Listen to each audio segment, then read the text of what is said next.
ठीक है, हम आज एक एक टॉपिक के ऊपर हम स्टडी करने वाले हैं, जो हम काफ़ी दिनों से बोलते आए हैं। इसके ऊपर हम अध्ययन करेंगे कि प्रभु यीशु मसीह जब हमारे पापों के लिए मरा, जब प्रभु यीशु मसीह क्रूस पर हमारे गुनाहों के लिए चढ़ाया गया, तो प्रभु यीशु मसीह मरने के बाद 3 दिन और 3 रात क्या किए, उसके ऊपर हम अध्ययन करेंगे। या फिर प्रभु यीशु मसीह नरक क्यों गए, वो भी हम आज स्टडी करेंगे। ठीक है, अगर हम आज पूरा स्टडी कर पाएंगे तो हम करेंगे, नहीं तो इसका हम पार्ट 1 पार्ट 2 बनाएंगे। ठीक है, आज हम जितना हो सके हम स्टडी करेंगे कि क्यों यीशु मसीह नरक गया। ठीक है, क्या यीशु मसीह नरक गए?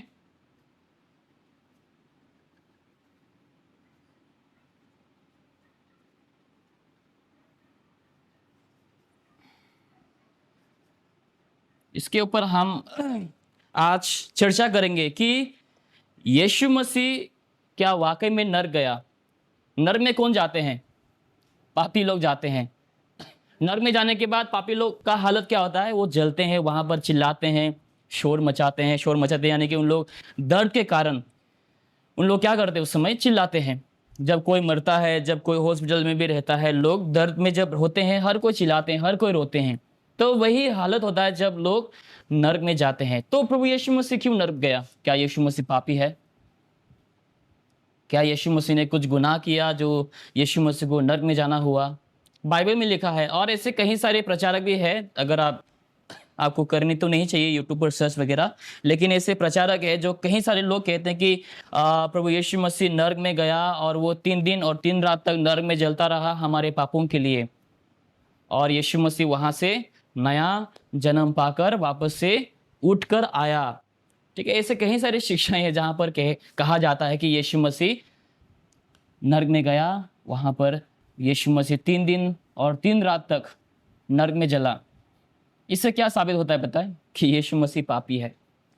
अगर यीशु मसीह पापी है तो वह हमें नहीं बचा सकता ना, क्योंकि हमें बचाने के लिए एक क्या चाहिए? 100% शुद्ध, 100% पवित्र एक बलि की जरूरत है। इसलिए देखो बाइबल में हिब्रू में क्या लिखा है? कोई भी जानवर की बलि, कोई भी जानवर की खून हमें नहीं बचा सकता। अगर यीशु चाहता तो वो स्वर्गदूत को भी भेज सकता था, क्योंकि स्वर्गदूत भी पवित्र है हमें बचाने के लिए, हमारे बलि के लिए। लेकिन हम क्या देखते हैं? स्वर्गदूत का भी हम जो गिरा हुआ जो चरित्र को हम देखते हैं, जहां पर परमेश्वर ने एक बेस्ट को बनाया था, एक प्राणी को बनाया था, वो भी क्या हुआ? अपने अहंकार घमंड के कारण वो पाप में गिरा। तो कोई भी लायक नहीं हमारे पापों का बलिदान, या हमारे गुनाहों की माफी के लिए मरने के लिए कोई भी लायक नहीं रहा, केवल प्रभु यीशु मसीह। और वही मनुष्य बनकर इस संसार में आया, हमारे पाप के लिए वो मरा, गाड़ा गया और तीसरे दिन वापस जी उठा।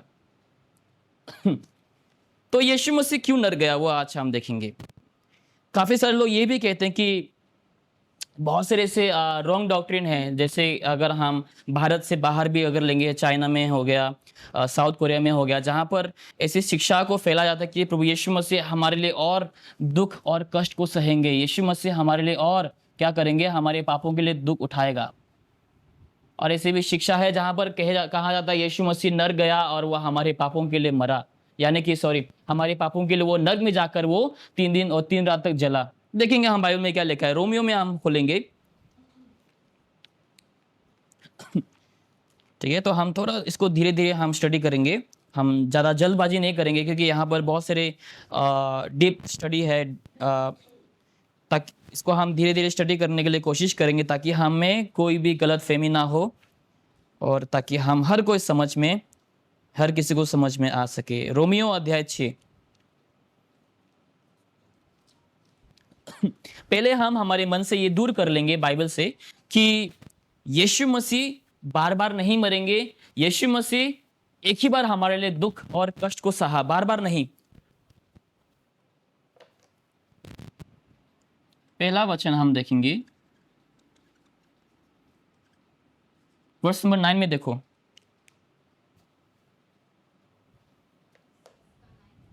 छः का 9, रोमियो 6:9।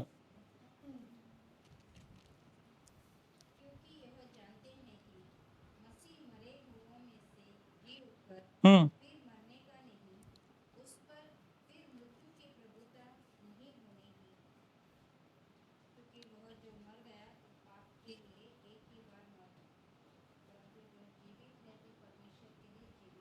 ओके, तो यहाँ पे वचन 9 में हम क्या देखते हैं? knowing that Christ being raised from the dead died no more, death had no more dominion over him. यहाँ पर क्या लिखा है? साफ साफ लिखा है राइट, कि यीशु मसीह मुर्दों में से वो जी उठ चुका है, और यीशु मसीह दोबारा क्या नहीं होंगे? वो नहीं मरेंगे। एक ही बार, एक ही सेक्रीफाइस हमारे पापों को मिटाने के लिए काफी है। उसको, प्रभु यीशु मसीह को दोबारा आकर मरने की जरूरत नहीं, या फिर अपना लहू बहाने की जरूरत नहीं। जैसे कैथलिक चर्च में होता है राइट, जब भी कैथलिक लोग मिलते हैं, इकट्ठे होते हैं, उन लोग क्या करते हैं? यीशु मसीह का लहू को बहाते हैं, और उन लोग कहते हैं कि जो उन लोग रोटी खाते हैं वो यीशु मसीह का वाकई में शरीर बन जाता है, जो लहू पीते हैं वो यीशु मसीह का वाकई में लहू बन जाता है। तो यानी कि उन लोग, जब भी उन लोग प्रभु होश लेते हैं, यीशु मसीह का लहू को उन लोग बहाते हैं, यीशु मसीह को उन लोग वापस से क्रूस पे चढ़ा देते हैं। लेकिन क्या लिखा है? कि यीशु मसीह हमारे लिए एक ही बार मरा, और वो दोबारा नहीं मरेगा। और ये भी वचन में आपको दिखाऊंगा, जहां पर यीशु मसीह ने हमारे लिए केवल एक ही बार दुख और कष्ट को सहा। पहला पत्रोस में हम जाएंगे।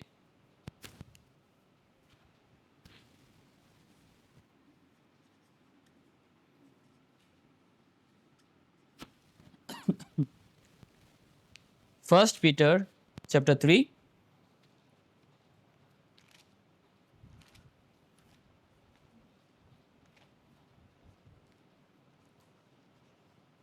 अध्याय 3 वचन 18 में।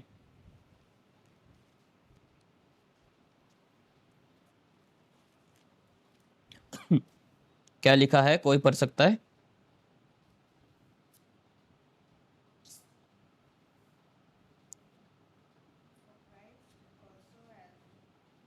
हम्म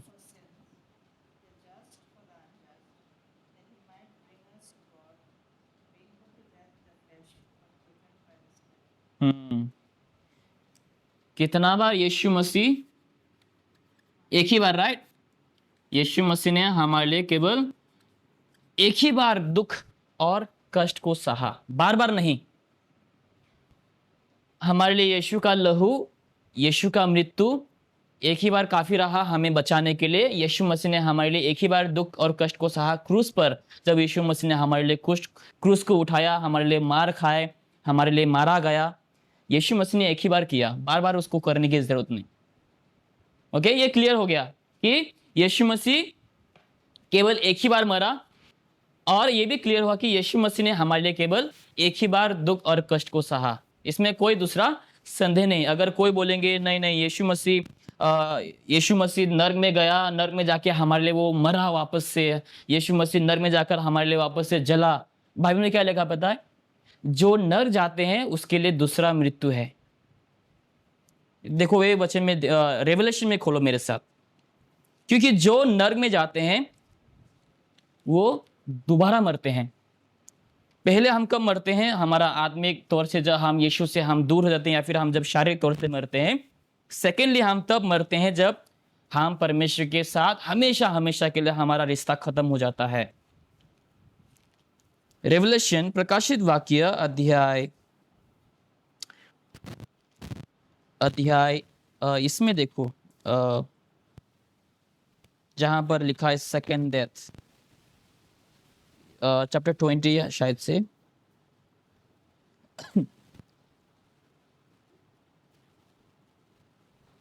हाँ, ये hell and, okay, chapter 20 verse number, इसमें देखो, chapter 20 verse number 13 and 14। 13 and 14।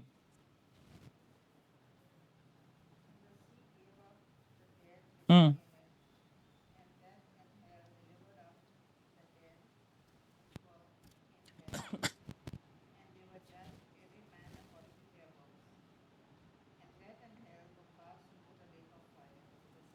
Okay, तो जो कोई नर्क में जाता है, नर्क में जाने के लिए क्वालिफिकेशन क्या जरूरत है? कि उसको पहली बात तो पापी होना है।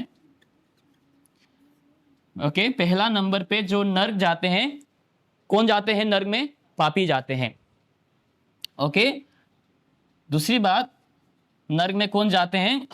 जिसका रिश्ता परमेश्वर के साथ से हमेशा हमेशा के लिए सेपरेट हो गया। यानी कि एक व्यक्ति ने सोचो यीशु मसीह को इनकार कर दिया, ठुकरा दिया, वो व्यक्ति परमेश्वर को ठुकरा दिया, उसका क्या होगा? सेकंड डेथ होगा, दूसरा मृत्यु। ठीक है, सेकंड डेथ, यानी कि वो नरक में हमेशा हमेशा के लिए जल जाएगा। तो यहाँ पर यीशु मसीह ना तो पापी है, ना तो यीशु मसीह परमेश्वर से बिछड़ गया, जहां पर यीशु मसीह जाकर नरक में हमेशा हमेशा के लिए मरे। तो यहाँ पर यीशु दोनों में से कौन से भी नहीं है, जहां पर यीशु पापी ठहरे या फिर यीशु ने परमेश्वर से हमेशा हमेशा के लिए बिछड़ गया। ठीक है, सेकंड मृत्यु, दूसरा मौत उन्हीं को मिलते हैं जो परमेश्वर को ठुकराते हैं, जो यीशु के सुसमाचार को ठुकराते हैं, उसी व्यक्ति को दूसरा मौत मिलता है। सेकंड डेथ यानी कि क्या होता है? हमारा शरीर, आत्मा और प्राण। ठीक है, ध्यान से सुनना, सेकंड डेथ क्या होता है? हमारा शरीर, आत्मा और प्राण परमेश्वर से हमेशा हमेशा के लिए बिछड़ कर नरक में चला जाता है। वो क्या है? सेकंड डेथ, दूसरा मौत।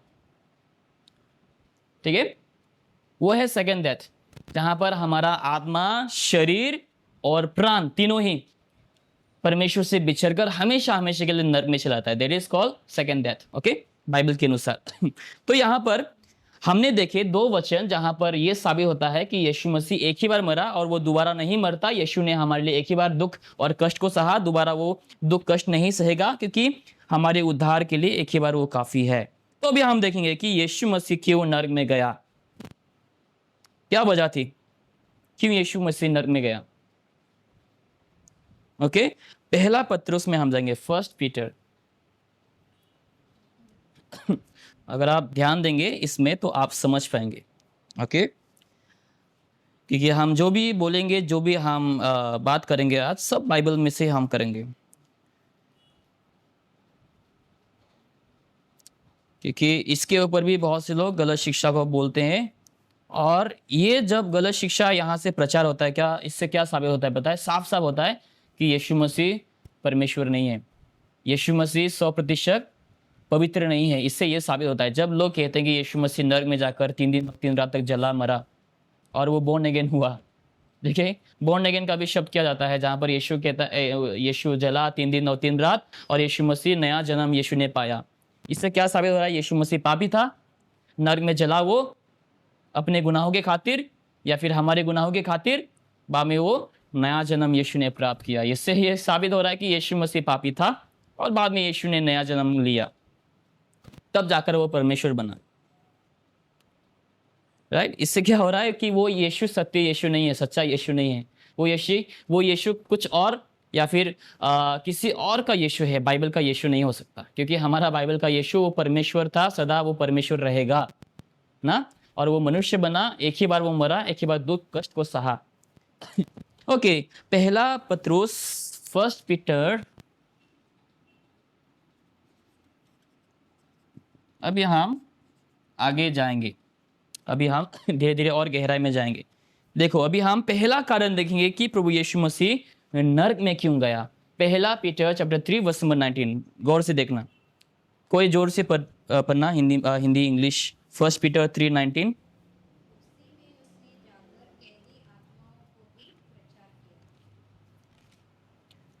कौन सी आत्मा को? यस, ये कब से डिस्टर्ब कर रहे हैं? पुलपिट में भी आ रहा है, बाइबल में आ रहा है। चलो, अगर मेरे पास आया तो इसको मौत मिलेगा। ओके, यस, कैदी आत्मा, राइट। ये कौन सी आत्मा है? कैदी आत्मा, जिसको कैद किया गया है, राइट, जिसको किसी में कैद करके रखा गया है। तो यीशु नरक में क्यों गया? जलने के लिए नहीं। किस लिए गया? प्रचार करने के लिए। किसको? जो स्पिरिट से, कैदी आत्मा, जिसको कैद करके रखा गया है। कैद यानी कि जिसको बंधन में रखा गया या फिर जिसको काल कोठरी में या फिर जेल में रखा गया हो, ऐसी आत्माएं। अभी ये कौन सी आत्मा है वो भी हम देखेंगे। क्यों यीशु नरक में गया और उस आत्माओं को यीशु ने जाकर प्रचार किया।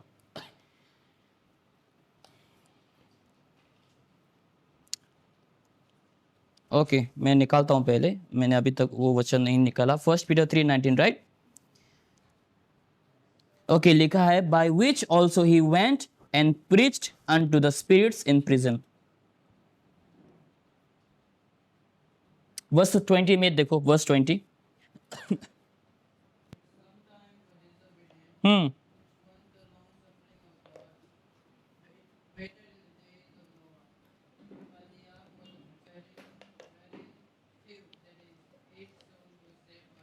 ओके, अभी मैं इस टॉपिक से आपको थोड़ा सा पीछे ले जाता हूं ताकि आप समझ में आए कि यीशु मसीह कब गया प्रचार के लिए, राइट? ये भी जानने चाहिए। ऐसे ही नहीं कि मैं बोल दिया यीशु मसीह गया प्रचार के लिए। कब गया यीशु मसीह प्रचार के लिए, वो भी हम देखेंगे अभी।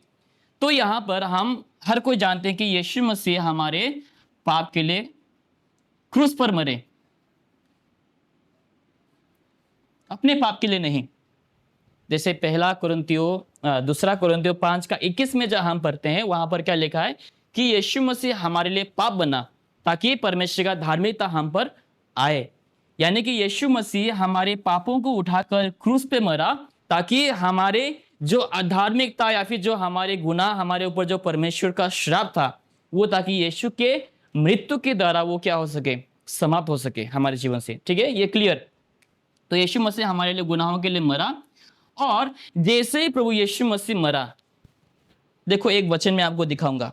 जैसे ही प्रभु यीशु मसीह मरा, यीशु ने क्रूस पर रहते वक्त अपने परमेश्वर पिता से क्या कहा, इसको हम देखेंगे लूका लिखित सुसमाचार में, gospel of look,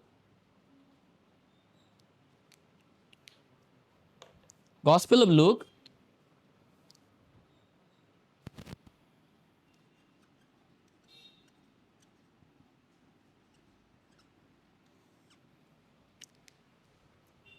chapter 23,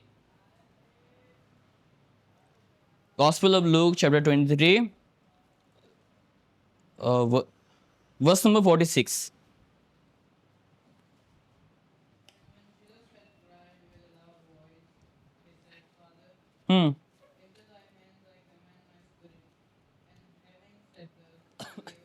okay, तो यहाँ पर प्रभु यीशु मसीह ने 7 बानियों को कहा, हम शायद से जानते रहेंगे, जहाँ पर यीशु मसीह ने जब जब हमारा पाप प्रभु यीशु मसीह के ऊपर आया, तो यीशु मसीह ने जोर से ऊंचे स्वर में चिल्लाकर क्या कहा कि पिता आपने मुझे क्यों छोड़ दिए, राइट? लमा सबक्तनी, कि पिता आपने मुझे क्यों छोड़ दिए। यानी कि हमारे सारे जो गुनाह, हमारे श्राप, हमारे पाप, अहंकार, हमारा जो भी गुनाह है, वो यीशु मसीह के ऊपर जब उतरा, जब यीशु मसीह के ऊपर आया, तब परमेश्वर पिता ने कुछ समय के लिए क्या किया, अपनी नजर को अपने संतान से हटा दिए। उस समय हम देखते हैं कि सब अंधेरा हो जाता है, सब जो पर्दे हैं वो फटने लगता है, भूकंप आने लगता है, जब यीशु मसीह अपना आत्मा को त्याग देता है। ओके, तो यहां पर यीशु मसीह क्या कहता है कि वो अपनी आत्मा को किसके हाथ पर सौंप देता है? परमेश्वर पिता के हाथ पे। ठीक है, कोई भी यीशु मसीह को नहीं मार सकता, या फिर कोई भी यीशु मसीह का जान नहीं ले सकता, लेकिन यीशु मसीह ने क्या किया, अपनी इच्छा से वो अपने आप को परमेश्वर के हाथ पर समर्पित किया। ओके, लोगों ने बस यीशु मसीह को क्रूस पर चढ़ाया, लेकिन यीशु ने अपनी आत्मा को परमेश्वर पिता के हाथ पर समर्पित किया। तो जब इस वचन के अनुसार यीशु मसीह ने अपनी आत्मा को किसके हाथ पर समर्पित किया? पिता परमेश्वर के हाथ पर समर्पित किया। तो जैसे लिखा है कि यीशु मसीह ने अपनी आत्मा को परमेश्वर पिता के हाथ पर समर्पित किया, तो यीशु का आत्मा उसी समय जब मरता है, वो कहाँ जाता है? स्वर्ग में चला जाता है। ओके, याद रखना। तो जैसे यीशु मसीह अपना आत्मा को त्याग देता है, यीशु मसीह का आत्मा कहाँ चला जाता है? तुरंत स्वर्ग में, ओके, हेवन में। इसी वक्त जैसे यीशु आत्मा त्यागता है, यीशु का आत्मा पिता के पास चला जाता है। ओके, और यीशु का जो प्राण है, ओके, ये यीशु का आत्मा, ठीक है, यहां पर लिख देता हूं मैं, ठीक है, स्पिरिट ऑफ क्राइस्ट। ओके, तो यीशु का आत्मा पिता के पास चला जाता है, और यीशु का जो प्राण है वो कहाँ चला जाता है? ठीक है, उसी वक्त जब यीशु ने अपना आत्मा को त्यागा, यीशु का आत्मा परमेश्वर पिता के पास स्वर्ग में चला जाता है और यीशु का प्राण उस समय कहाँ आता है? नरक में चला जाता है। अभी यहाँ पर और एक कहानी को हम गौर करेंगे, ठीक है? बाद में यह हमें सपोर्ट करेगा, जब हम आगे बढ़ेंगे तो यह हमें सपोर्ट करेगा। ये हम पहले भी हमने इसके ऊपर चर्चा की थी कि दो चोर यीशु मसीह के इर्द गिर्द थे, राइट? आजू बाजू, यानी कि दाहिने और बाइने यीशु मसीह के आजू बाजू दो चोर थे। उनमें से एक चोर को यीशु क्या कहता है वो भी हम देखेंगे। आइए हम खोलेंगे, हाँ, ये भी हम लूका में ही देखेंगे। लूका 23 वही चैप्टर में और वचन 43 में देखेंगे। लूका 23 चैप्टर 23 वर्स नंबर 43।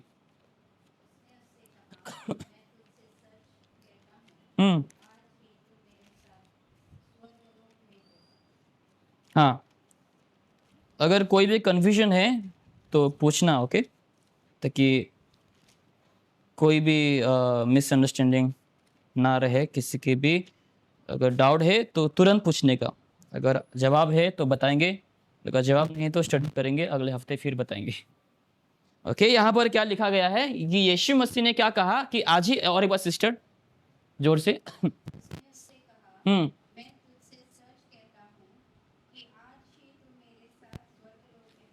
ओके, तो यीशु ने क्या वादा किया? दोनों में से एक जो चोर है जिन्होंने यीशु पर विश्वास किया क्रूस पे रहते वक्त, यीशु ने इससे वादा करता है कि आज ही तुम मेरे साथ स्वर्गलोक में होगे। किसने वादा किया? प्रभु यीशु मसीह ने इस चोर को वादा किया कि आज ही तुम मेरे साथ स्वर्गलोक में होगे, यानी कि अब्राहम्स बुज़म में, ठीक है? अब्राहम्स बुज़म, स्वर्गलोक में। तो अभी गौर करना कि यीशु मसीह ने जैसे वादा किया कि आज ही तुम मेरे साथ स्वर्गलोक में होगे, तो यीशु मसीह का आत्मा स्वर्ग में चला जाता है और यीशु मसीह का जो प्राण है, सोल, वो कहाँ पर चलाता है? नर्क में चलाता है। क्यों चलाता है? पहला कारण हमने देखा क्या? प्रचार करने के लिए। किसको? कैदी आत्माओं को।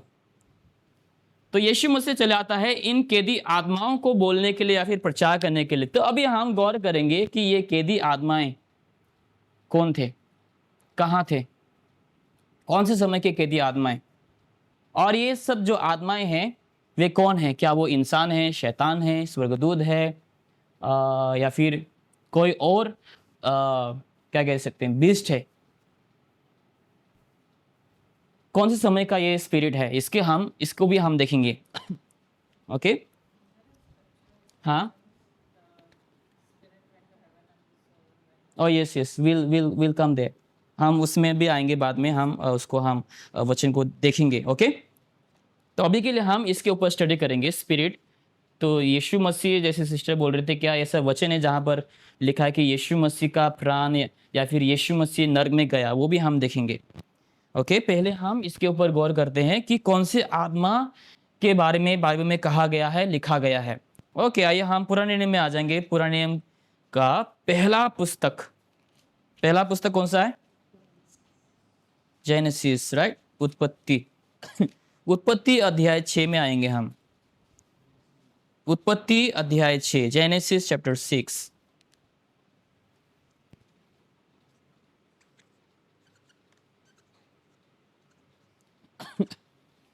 ओके, थोड़ा ध्यान देना, मैं धीरे धीरे भी बोलूंगा ताकि हमें समझ में आए। जेनेसिस चैप्टर 6, शायद से हमें इसका और एक पार्ट निकालना होगा अगले हफ्ते। आज समाप्त होगा कि नहीं होगा देखेंगे। ओके, जेनेसिस चैप्टर 6 में क्या लिखा है? जेनेसिस चैप्टर 6 वर्स नंबर 1 में देखो क्या लिखा है। वर्स नंबर 1, जेनेसिस अध्याय 6 वचन 1।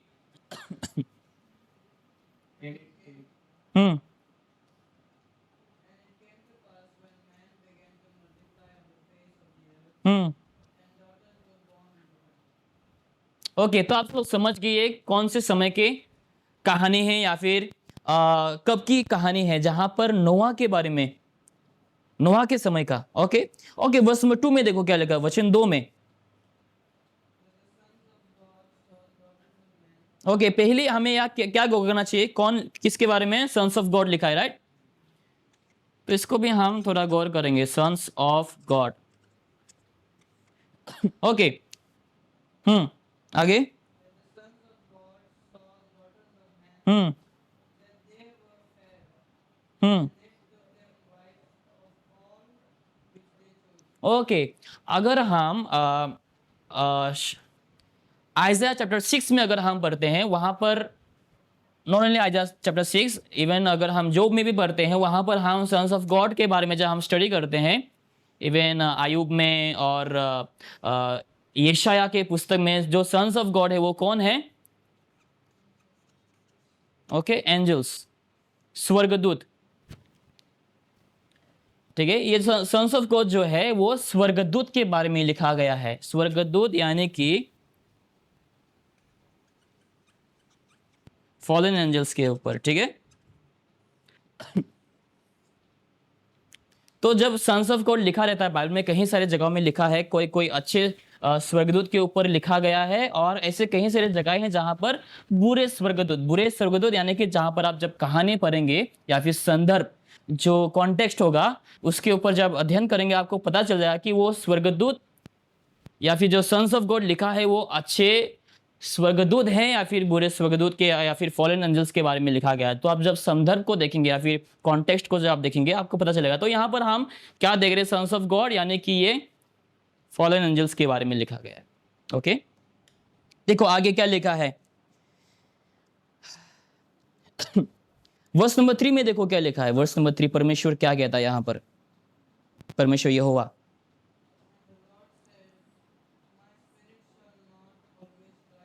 हम्म,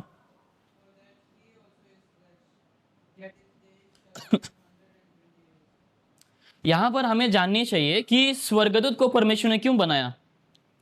उसका घर संसार बनाने के लिए नहीं बनाया ना।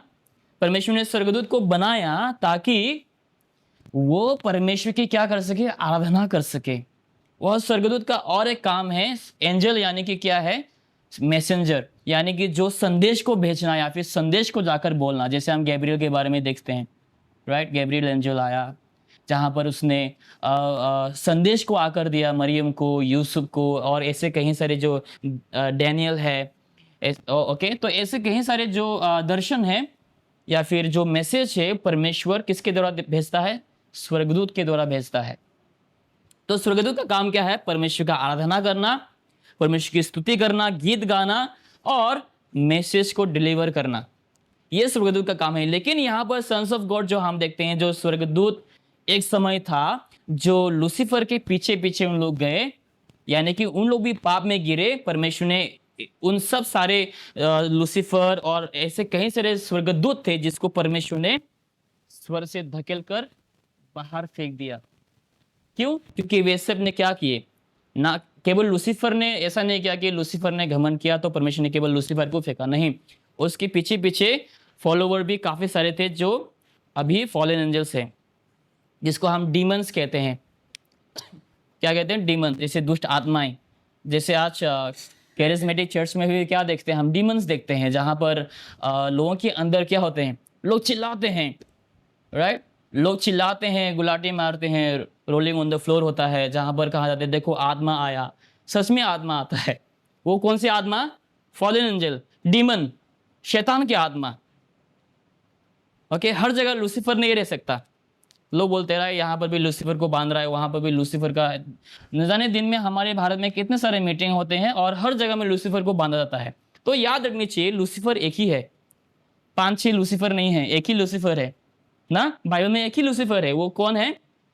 जो 4 बीस्ट है बाइबल में जो हम देखते हैं, उनमें से जो एक बीस्ट है जिसका नाम लूसीफर, वो क्या बना? वो घमंडी बना, अहंकारी बना। वो अपने आप को देखा हुआ मैं बहुत खूबसूरत ज्ञानी हूँ, अच्छा बजाता हूँ, अच्छा गा सकता हूँ। उसके अंदर घमंड जागा और उसने चाहा कि मैं परमेश्वर से भी अपने उच्च स्थान में बनाऊंगा। परमेश्वर को आराधना मिल रहा है, मैं चाहता हूँ कि मेरा भी आराधना किया जाए क्योंकि मैं अच्छा हूँ, खूबसूरत हूँ, शक्तिशाली हूँ, ज्ञानी हूँ। घमंड जागा तो परमेश्वर ने क्या किया? उस प्राणी को धकेल कर फेंक दिया और उसके पीछे पीछे कहीं सारे स्वर्गदूत भी आए, जिसको हम फॉलन एंजल्स कहते हैं। अभी वो डीमंस बन गया।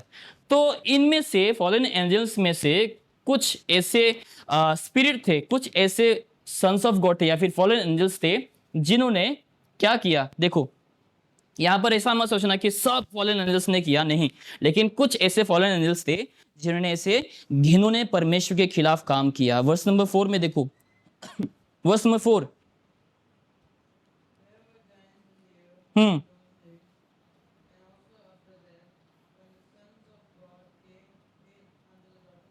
हम्म हम्म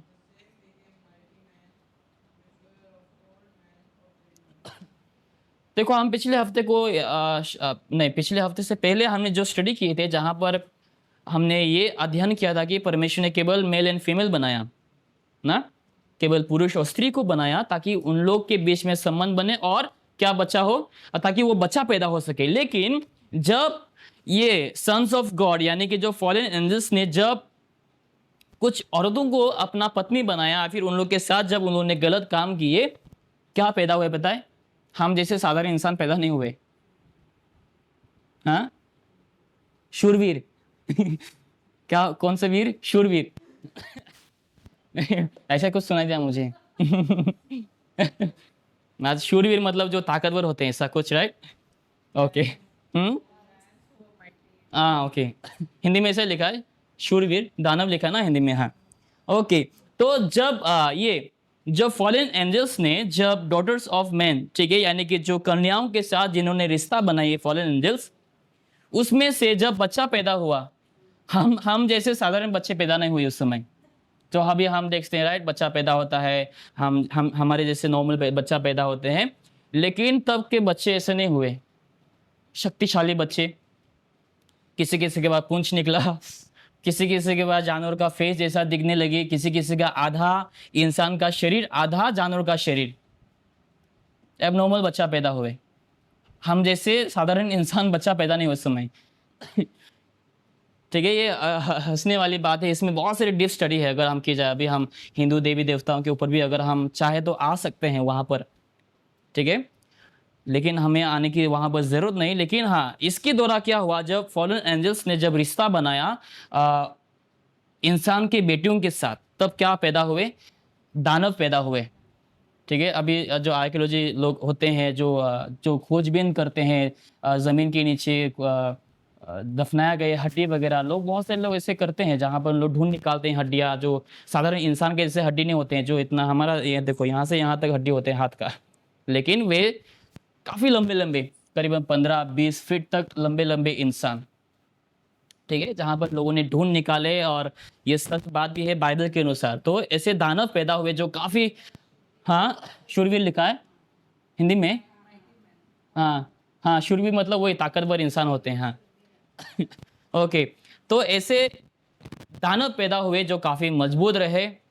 अभी बहुत से लोग इसके ऊपर भी बहुत अपना सिर को बार बार, राइट, ये जो पिरामिड्स है, इसके बारे में भी लोग काफ़ी सारे चर्चा करते हैं, कैसे बनाया पता नहीं, इतना जो एक एक पत्थर इतना भारी, उसका साइज़ अगर हम देखेंगे, इंसान काफ़ी छोटे छोटे दिखते हैं। अगर आप यूट्यूब में भी सर्च करेंगे, पिरामिड्स के जो साइज़ होते हैं वो साधारण साइज़ नहीं। और आज की जो मशीन वगैरह है उसको कैरी कर कर ऐसा आज नहीं बना सकते आज के ज़माने में, और आज तक भी उन लोग लगे रह रहे कि कैसे इस पिरामिड को बनाया गया। लेकिन आपको समझना चाहिए, जो बच्चा पैदा हुआ फॉलन एंजल्स के द्वारा, वो इतने नॉर्मल बच्चा नहीं थे, वो काफ़ी ज्ञानवान, काफ़ी समझदार, काफ़ी नॉलेजेबल बच्चे पैदा हुए, और काफ़ी मजबूत, काफ़ी स्ट्रॉन्ग, जैसे शूरवीर, राइट। वैसे बच्चा पैदा हुए जो काफ़ी ताकतवर थे, और उनमें वो बल रहता था ताकि वो उस पत्थर को हटाए और इसको बना पाए। ठीक है, तो ज़्यादा वो सिर ठोकने की ज़रूरत नहीं कि बार बार अपने सिर को मारने, यार कैसे बनाया इतना, कैसे, तभी तो मशीन वगैरह कुछ नहीं थे, तभी ऐसे ऐसे कुछ टेक्नोलॉजी वगैरह नहीं था जहाँ पर उन लोग ऐसा कुछ बना पा सके, लेकिन तभी बनाए। ये जो जायंट्स वगैरह पैदा हुए, शक्तिशाली। ओके। तो एबनॉर्मल बच्चा पैदा हुए इस समय, जैसे मैंने बोला, आधा जानवर का फेस, आधा इंसान का फेस, किसी को पूछ है कि ऐसा, बहुत सारे एबनॉर्मल बच्चा पैदा हुए इस समय, ये फॉलन एंजल्स की वजह से। जब ये सन्स ऑफ गॉड ने, ठीक है, बहुत सारे बेटियों को लेकर अपना अपना पत्नी बनाए और उनसे बच्चा पैदा किए, तो ऐसे जो इंसान पैदा हुए, तो उस समय देखो परमेश्वर क्या कहता है, वर्स नंबर 5 में देखो, परमेश्वर वाकई में पछताता है उस समय कि मैंने क्यों मनुष्य को बनाया। Verse number 5।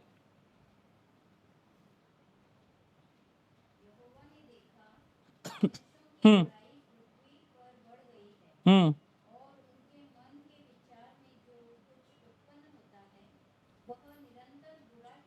हम्म देखो वर्स नंबर 6 में परमेश्वर क्या कहता है।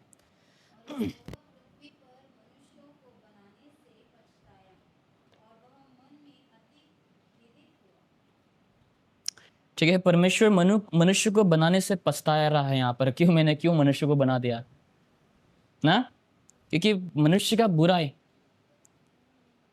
ऐसा मत सोचना कि आज के ज़माने में ही ऐसी बुराइयां हैं, ठीक है, तब उससे भी कहीं ज़्यादा बुराइयां थे। तब जाकर परमेश्वर क्या हुआ, मन ही मन में उसने पछतावा किया कि मैंने मनुष्य को बनाकर बहुत बड़ी गलती कर दी। इसलिए वर्स नंबर 5 में देखो, and God so that the wickedness of man was great in the earth and that every imagination of thoughts of his hearts was only evil continually. लगातार बुराई, लगातार बुरी विचार, लगातार बुरे काम। इसलिए परमेश्वर ने क्या निर्णय लिया कि मैं मनुष्य जाति को क्या कर दूंगा, मैं नष्ट कर दूंगा। जिसको मैंने बनाया था उसको मैं क्या कर दूंगा। वर्स नंबर 7 में जहां बढ़ते वहां पर लिखा कि परमेश्वर ने सोचा कि मैं मनुष्य जाति को नष्ट कर दूंगा, लेकिन परमेश्वर ने एक इंसान पाया जिसका नाम क्या था, नोहा था। परमेश्वर ने देखा कि ये व्यक्ति बहुत धर्मी है, ठीक है। ओके, शायद से आज हम इतना ही रखेंगे। ओके, इतना ही रखेंगे आज के लिए, ताकि हम ज़्यादा कुछ ना माइंड में ज़्यादा ना वो हो। तो आज के लिए हम इतना ही रखेंगे। अगले हफ्ते हम देखेंगे कि ये जो स्पिरिट्स है, कि यीशु मसीह कौन से स्पिरिट के बारे में कहता है, या फिर कौन से आत्माएं हैं जो नर में यीशु मसीह जाकर प्रचार करता है। और प्रचार करने के अलावा यीशु मसीह ने नरक में जाकर और क्या क्या किया उसको भी हम देखेंगे अगले हफ्ते में। ओके, और जो यहाँ पर हमने बात की है चोर के बारे में, जहाँ पर यीशु मसीह ने कहा कि आज ही तुम मेरे साथ स्वर्गलोक में होगे, उसके ऊपर भी हम गौर करेंगे। तो आज के लिए हम बस इतना ही रखेंगे। आइए हम प्रार्थना करते हैं।